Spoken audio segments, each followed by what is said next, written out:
Welcome to the deep dive. Today we're really digging deep, trying to synthesize what you might call the core operating system for sustained effectiveness. Yeah, we want to get past the surface level stuff. Hmm. The quick hacks, the trendy strategies. Exactly. We're looking for that underlying blueprint. The principles that hold true whether you're talking ancient military tactics or, modern leadership in a big organization. That's the mission. Finding that structural logic, the stuff that doesn't really change with the times or the tech. We've pulled from, well, a pretty diverse stack: Drucker, Sun Tzu, Covey, even ancient philosophers. And it all seems to point towards a common set of ideas. So where do we start this excavation? Well, you have to start where all real effectiveness begins, with the individual, building that solid foundation within yourself first. Right. That internal game. Stephen Covey called it the private victory, didn't he? Winning inside before you can win outside. Precisely. And before we even get to philosophy, Peter Drucker gave executives a very concrete checklist, almost like a diagnostic. And it starts somewhere pretty basic, right? Not with grand strategy, but with time. Exactly. Pillar number 1, systematic time management. Drucker was adamant. Effective people don't magically have more time, they just manage the little they can control incredibly well. How do you even begin to do that? It feels like time just vanishes. It starts with data, brutally honest data. You have to log where your time actually goes, not where you think it goes or where you wish it went. Ah, the painful truth. That hour you thought you spent on the report was actually 3 hours interrupted by emails and distractions. That's exactly it. The log does two crucial things. First, it shows you just how much time gets vaporized on stuff that yields zero results. The pointless meetings, the constant interruptions. Okay. Second, it highlights that sliver of time you actually control your discretionary time, and it's usually way smaller than you think. So once you have that ugly data, Then you get systematic. You ruthlessly cut the non-essentials. You consolidate your discretionary time into larger, usable blocks for the work that really matters. It's not about speed, it's about focus, eliminating the noise. that makes sense. Yeah. And that focus ties into the second pillar, doesn't it? Yeah. Focus on outward contribution. Directly. This forces you to stop looking inward at your own efforts or tools and look outward toward the results. So less about, am I working hard? Yeah. And more about, is this work actually achieving something for the organization? Precisely. The starting question has to be, what results are expected of me? Or, maybe better, what contribution can I make that will have the biggest impact on the overall goals? It shifts the focus from activity to outcome, accountability for results. Okay, pillar 3.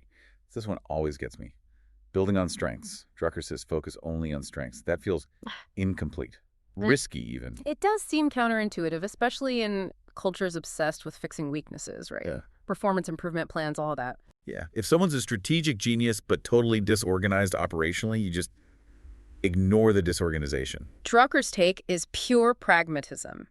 Trying to turn a fundamental weakness into even a mediocre strength takes enormous energy for, usually, very little return. It's inefficient. So what's the alternative? You build on the strengths, your own, your team's, your boss's, even the strengths in the situation itself, and you structure things around the weaknesses. So pair the brilliant strategist with a top-notch operations person. Exactly. You design the roles, the team, the workflow to leverage the peaks and mitigate the valleys. Don't try to make everyone average at everything. You aim for spikes of excellence by maximizing strengths. You get far more leverage that way. Okay, I see the logic. It's about configuration, not correction. Which leads nicely into pillar 4, concentration and priority setting. Yes. If you're focusing on strengths, you must also focus that strength on the few things that yield the biggest results. Concentration. Doing first things first. And, crucially, doing second things. Well, Drucker said not at all. Ouch. Not just delaying them, but actually deciding not to do them. Ruthlessly. If it doesn't significantly contribute to that outward result, it needs to be discarded, not just pushed down the list. It's about concentrating your force, your energy, your time where it has maximum impact. And that concentration, that clarity, allows for the final pillar, effective decision-making. You said this is a system, not just intuition. It's absolutely a system. And the goal isn't speed or quantity. It's about making a few fundamental, high-quality strategic decisions, not lots of small, reactive, tactical ones. And the surprising part is how you get to that quality decision. Yeah. By seeking out disagreement. Yes.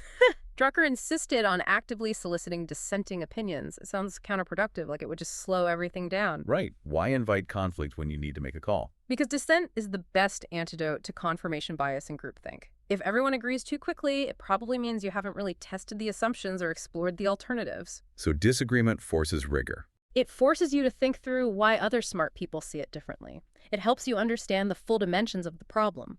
The goal isn't a superficial consensus on the facts, which can be easily manipulated. The goal is sound judgment, and that only comes from grappling with opposing views. You need disagreement to truly understand. Okay.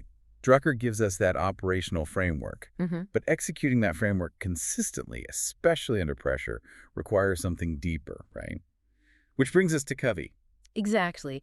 Covey dives into the inner character needed. His foundation is the proactive choice. This is habit 1, the core of that private victory.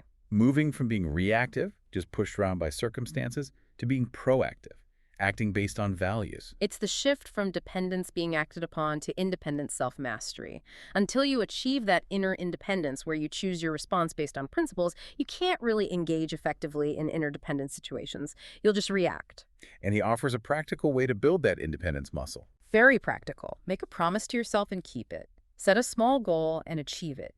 Each time you do, you build inner integrity, that sense of self-control. Like lifting weights for your character. Kinda, yeah. And he lays out the 30-day test as a focused way to practice this. What are the rules for that? I remember they're tough. They are, for 30 days. 1, work only within your circle of influence, the things you can actually control. 2, be a model, not a critic.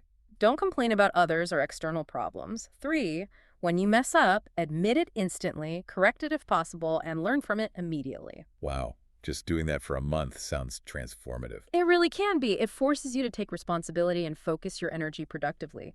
Covey warns, if you don't consciously choose your own principles and purposes, that vacuum gets filled. Filled by what?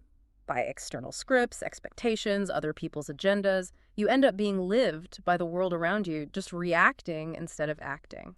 That idea of resisting being lived really connects with Emerson, doesn't it? His stark choice between truth and repose. It's a powerful parallel. Emerson basically says every mind faces this fundamental choice. Path 1 is repose, comfort. What does that look like? It means accepting the first easy answer, the first creed, philosophy, political party, whatever, that offers certainty and rest. You get comfort, maybe reputation, but you slam the door shut on deeper truth. You stop questioning. And the alternative, the truth path. That's the uncomfortable path. It demands you abstain from dogmatism. You have to recognize that there might be validity in opposing views. You live with the inconvenience of suspense and imperfect opinion. Always questioning, always learning, never fully arriving at certainty. Essentially, yes, you remain a perpetual candidate for truth. It requires intellectual humility. That sounds exhausting. How can a leader operate like that when they need to make decisive calls? Emerson points to the role of intellect. The intellect's job is to separate the fact you're considering from all the personal stuff, the I and mine, the emotions, the biases. So achieving a kind of cool, objective distance. Exactly. Discerning the thing as if it existed for its own sake. It's that mental muscle that lets you rigorously examine ideas, even opposing ones, without your ego getting tangled up in it. Which, brings us right back to Drucker's need for dissent in decision-making. Wow. Okay. So the truly effective individual manages their time, focuses on strengths and results, makes tough decisions informed by dissent, and has the inner integrity and intellectual honesty to choose truth over comfort. That's quite the blueprint for one person. It is. That's the internal operating system dialed in. But then inevitably, that highly effective individual has to interact with other highly effective or maybe not so effective individuals. Right. And that's where things get really complex. How do you take that individual rigor and make it work in a team, in an organization? Okay, so if the private victory is mastering yourself, the public victory is about effectively navigating interdependence, working with others. How do we make those interactions truly productive, not just polite avoidance? Yeah, politeness can be the enemy of progress, can it? The focus has to shift. You need to actually institutionalize conflict, make it a safe, expected, mandatory part of how you discover the truth together. Make conflict mandatory. That sounds intense. It is, but constructive conflict. Yeah. Destructive. And the gold standard example here, arguably, is the Pixar Brain Trust. Yes, the legendary feedback sessions. Tell us how that works. They screen a film that's in progress, right? And Then comes the candor. The core ingredients are described as frank talk, spirited debate, laughter, and love. love in a critique session. That's the key. It works because everyone trusts the intent. The focus is 100% on making the film better, not on attacking the director or protecting egos. It's described as a benevolent eye, intensely focused, but only for the project's good. And they protected this candor fiercely, even to the point of hierarchy not mattering. Didn't Steve Jobs agree not to attend? Think about that. Steve Jobs, arguably the most powerful person there, recognized his own bigger-than-life presence could stifle the honesty. So he stayed away. That shows how paramount candor was. If the top person doesn't model that vulnerability, the system breaks. So the brain trust forces the filmmakers to shift perspective. Exactly. From making the story for themselves to making it for the audience. Ed Catmull said, part of the suffering involves giving up control. You have to be willing to hear that your baby might be, well, flawed. That vulnerability, that humility seems critical. But what stops it from just becoming designed by committee? Who actually makes the final call after all this intense feedback? That's the crucial safety valve, the director's authority. The brain trust is purely advisory. They offer their sharpest critiques, their best ideas, but the filmmakers, the director, and their team retain complete authority over the final product. So they have to listen, absorb, wrestle with the feedback. But the decision is ultimately theirs. Yes. It preserves ownership and accountability.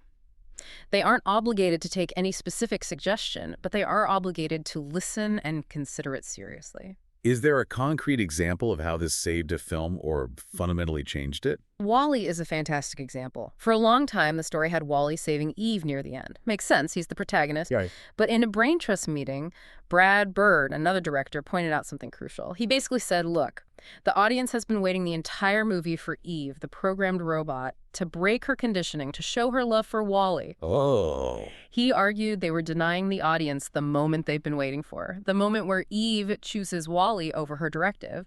That critique led them to completely rethink the climax, having Eve save WALL-E instead. Made the ending far more powerful. Wow. That's candid feedback having a massive impact. Now, while Pixar uses this for creativity, Patrick Lencioni looks at the lack of this kind of debate in typical executive teams. Right. Lencioni argues that quiet, conflict-free staff meetings are actually a sign of sickness, a symptom of a deep trust problem. Artificial harmony, he calls it. Exactly. Teams avoid conflict not because they agree, but because they don't feel safe enough to disagree. They lack psychological safety. They fear the repercussions of challenging ideas or people. So what's his prescription? More conflict? Intentionally so. He provocatively suggests committing to making every staff meeting loaded with conflict. Meaningful, issue-based conflict, of course. And if there's nothing genuinely worth debating that week? Then cancel the meeting. Don't waste everyone's time with report outs. The purpose of gathering the leadership team is to wrestle with the most important issues facing the organization. That requires debate. This lack of trust, this avoidance of conflict, leads to something even more insidious, he found. The loyalty trap. This is a really telling diagnostic. Lencioni discovered situations where executive team members felt more loyalty and confided more candidly with their own direct reports than they did with their peers on the executive team. Whoa. So they felt safer talking downwards than sideways. Yes, it means the executive team itself isn't a true team. There's no real commitment, no shared accountability, no deep trust. They're operating more like silos, seeking psychological safety outside the leadership group. That fractures the whole system. Okay, so we need candor, we need constructive conflict. But all that debating has to lead somewhere, right? It needs to result in decisions and action. Absolutely, and that requires crystal clarity on how decisions are made. Ambiguity here is poison. Hashtag tag 2.3 decision protocols and interdependent reality. What kind of clarity are we talking about? You need explicit decision protocols. Everyone needs to know the rules of the game for different types of decisions. For instance, is this a consult decision? Meaning the manager gathers input, listens to perspectives, but they make the final call, and they need to state that up front. Okay, team, this is a consult decision. I want your best thinking. I'll consider it all, and then I will make the final decision. No ambiguity. Got it. And how's that different from a consensus decision? A true consensus decision means everyone involved has to agree, but, and this is critical, it must be time-bound. To avoid endless deliberation. Exactly. You might say, we need consensus on this by 4 p.m. today. If we can't reach it, I'll take all the input and make the call myself. It forces closure. Otherwise, consensus can become an excuse for inaction. Now, Covey offered a pretty radical alternative for really crucial long-term relationships. Win-win or no deal. That sounds idealistic. It does, but it's incredibly powerful as a principle, especially for building high-trust relationships.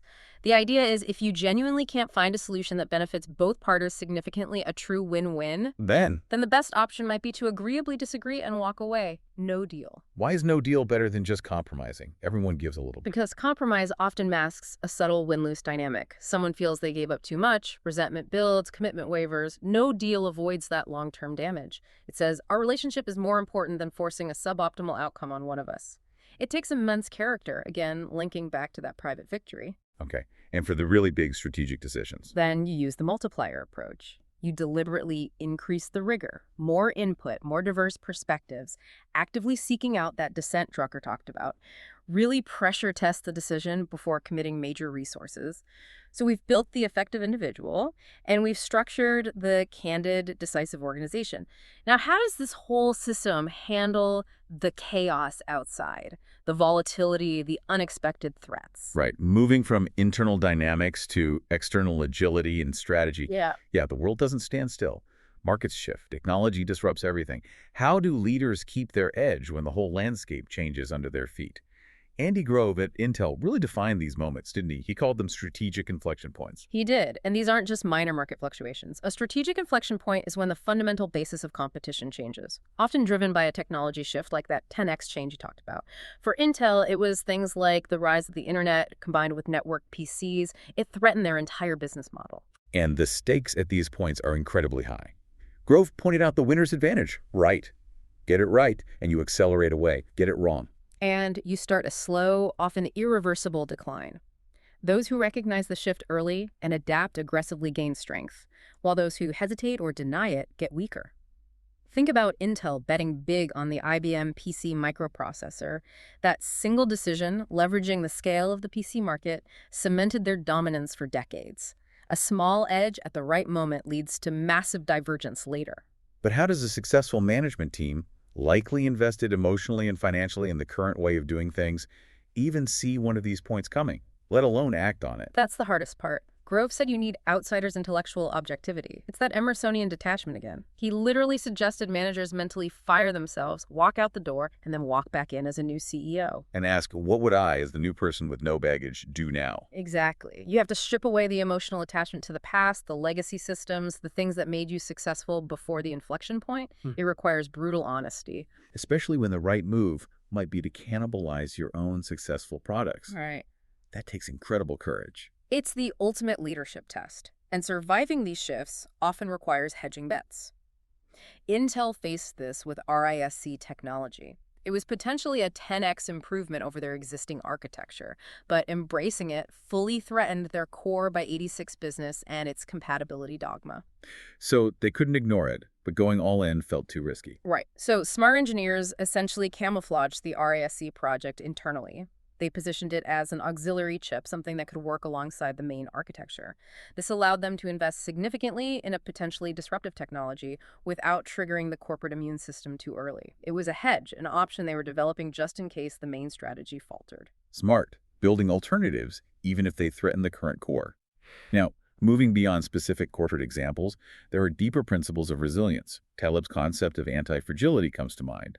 Yes, Taleb shifted the conversation from mere resilience, bouncing back to anti-fragility, actually benefiting from shocks and volatility. How does that work? He highlights the danger of iatrogenics harm caused by trying to help or stabilize a complex system.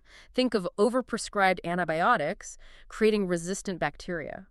By trying to eliminate all stressors, we often make the system more fragile in the long run. So an anti-fragile system isn't just tough, it actually gets stronger from stress. Yeah. Like muscles getting stronger from workouts. Exactly. It has an asymmetric exposure, more potential upside from randomness and shocks than downside. The key is allowing or even encouraging small stressors, small failures, volatility at a contained level. That builds adaptability and prevents catastrophic collapse when a really big shock hits. Okay, that's a fascinating way to think about system design. Now, shifting to actual strategy and conflict or competition effectiveness often involves perception, illusion, force multipliers. Absolutely. Xenophon provides a great ancient example. Cyrus had this huge, slow-moving logistical tail baggage carts, followers, etc., normally a disadvantage. All liability, right. But he used it strategically. The sheer length of the column gave the impression of a much larger fighting force. This forced the enemy to spread out, to widen their defensive perimeter unnecessarily, making them weaker overall and creating openings for surprise attacks. He turned a weakness into a perceptual advantage. Classic misdirection. Which brings us to Sun Tzu and his interplay of the direct, ch-ing, and the indirect, chi. Sun Tzu systematized this. He said commanding a large army is no different strategically than commanding a small one. It's all about signs, signals, and managing expectations. The sheng is the obvious move, the direct attack, what the enemy expects and prepares for. And the chi. That's the surprise, the unexpected maneuver, the attack from an unforeseen angle, the thing that throws the enemy off balance. Oh, it's not like you just pick one ch-ing and one chi, right? It's fluid. Totally fluid. They constantly morph into each other. Your direct attack might just be a feint to set up your indirect move, but if the enemy reacts strongly to your indirect move, that might suddenly become the main point of engagement, the new cheng forcing you to adapt and create a new chi. So the goal is perpetual unpredictability, keeping the enemy guessing. Exactly. Confuse them so they can never be sure of your true intent. They're always reacting to shadows while you retain the initiative. Guiding all this complex maneuvering requires something special from the leader, though. Robert Greenleaf called it foresight. He saw foresight as the crucial lead a leader has. If you're just reacting to events as they happen, you've already lost the initiative. You're being led, not leading. How do you cultivate that foresight? Greenleaf described it as living a kind of schizoid life. You need to be deeply engaged in the day-to-day reality, the messy details. But simultaneously, you need a detached perspective, viewing current events within the long sweep of history and projecting potential futures, seeing the inflection point before it arrives. That's a tough balancing act. Deeply involved, yet detached enough to see the bigger picture. Okay, we've covered the effective individual, the candid team, the agile strategy. But underpinning all of this, there seems to be a deeper layer. These systems can't just function on technique alone, can they? They need a foundation of, well, virtue, law, character. That's the bedrock. Without a solid moral and legal architecture, even the best strategies and internal processes will eventually crumble under pressure or internal decay. We have to look at the foundational requirements. And Cicero gives us powerful insights into justice and the rule of law, not just as ideals, but as practical necessities. He wrote about the rights of war, which feels relevant even today. His point wasn't just about winning, was it? No, not at all. He argued the whole purpose of war should be to achieve a state where people can live in peace without injury. And crucially, justice demands that once you have won, you must spare those who weren't cruel or inhuman during the conflict. So the aim is a sustainable peace, built on fairness. Exactly. He explicitly said, peace should always be sought if it can be made on perfectly fair and honest conditions. That fairness, even towards a defeated enemy, is what allows for long-term stability rather than just planting the seeds for the next conflict. And his argument for justice wasn't just about states fighting each other. He saw it as essential for any group working together. That's his most striking insight, I think, into the essence of justice. He points out that justice builds trust, affection, admiration because it goes against base human greed. And he uses the example of, well, successful bandit leaders. Bandits? How does justice apply there? He argued that leaders like Bardilas or Viathus commanded loyalty and achieved success, partly because they were known to be absolutely fair in dividing the spoils among their followers. Even among thieves, a sense of justice and predictable rules creates cohesion and strength. So internal fairness makes any organization, even a criminal one, more effective and durable. It turns a mob into a system. And this resonates strongly with Aristotle's view on virtue and the state. For Aristotle, the laws of a well-designed state shouldn't just punish bad behavior. They should actively cultivate good character. Precisely. He believed the goal of the state, its happiness, mirrors the goal of the individual, rational activity that expresses virtue. If the laws aren't designed to foster virtue in the citizens, then, in his view, it isn't really a city-state at all, just a collection of people sharing territory without a shared moral purpose. This focus on virtue naturally leads to questions about authority. Where does legitimate authority come from? Greenleaf had a radical idea here, tied to his concept of servant leadership. Extremely radical for its time. He proposed that the only authority truly deserving of allegiance is authority that is freely and knowingly granted by the led to the leader. So it's not based on title or power or inheritance. No, it's granted in response to and in proportion to the leader's clearly demonstrated commitment to serving the needs of those being led. Authority is earned through service, not claimed by position. That's a world away from older ideas about authority being handed down from above, like the divine right of kings that John Locke argued against. Exactly. Locke's critique of Sir Robert Filmer seems arcane now, but it was fundamental. Filmer argued all political power stemmed from Adam's God-given paternal authority passed down through kings. Why was that such a dangerous idea, according to Locke? Because, Locke argued, it cuts up all government by the roots. The fatal flaw is, who is Adam's true heir today? There was no clear, undisputed line of succession back to Adam. So if the basis of legitimate authority was this unknowable divine right, then no one could ever be sure who really held it. Precisely. It would leave everyone at a loss concerning government and obedience. Chaos. Locke used this to demolish the idea of inherent divinely ordained power and argue instead that legitimate government must arise from the consent of the governed, expressed through laws and agreements they knowingly enter into. Allegiance has to be granted, not assumed. Finally, though, even with legitimate authority and just laws, we have to face the practical limits. Hobbes pointed this out quite starkly. Hobbes brought a cold dose of realism. First, he said, law is a command, but it can only bind people who actually have the means to know about it. You can't be bound by a law you couldn't possibly be aware of. Okay, that makes sense. But more fundamentally, he argued that no law, however legitimate, can compel a person to abandon their own self-preservation. If someone acts against the law solely due to the terror of present death, like being forced at gunpoint, they are excused. So the law has to recognize that ultimate survival instinct. Yes. For law to maintain its practical force and legitimacy, it has to operate within the bounds of fundamental human reality. Self-preservation trumps abstract legal duty when life is directly threatened. Wow. Okay, so pulling all these threads together, we've traced a demanding but remarkably consistent blueprint for effectiveness. It starts with that private victory, mastering yourself through diligent time management, focusing on contribution and strengths, making hard decisions with intellectual honesty, and choosing that difficult path of truth over comfort. Right. And that inner strength, that character, is the non-negotiable foundation for the public victory. Building organizations where candor and constructive conflict are the norm, like the Brain Trust, and where decisions are made with clarity and commitment, using protocols like win-win or no deal. Then strategically, it's about navigating those inflection points with objectivity, building anti-fragility to thrive on volatility, using indirect approaches like Sun Tzu's, and maintaining that leader's foresight. And underpinning it all is the virtue blueprint. Recognizing that sustained success relies on fundamental principles of justice, the rule of law, and authority that is earned through service and freely granted, not just imposed. So how do you keep this complex system running? It sounds like it requires constant effort. It absolutely does. And that's where Covey's concept of the upward spiral comes in. Renewal. Continuous improvement. It's not a one-time fix, it's a process. And that requires dedicated time. He argued for the daily private victory, literally carving out at least an hour every day for renewal across different dimensions. Physical, mental, spiritual, social, emotional. That protected time, that quadrant 2 activity, is what prevents burnout and keeps the saw sharp. It fuels the whole upward spiral. So discipline and renewal are key. What's the ultimate focus of that renewal?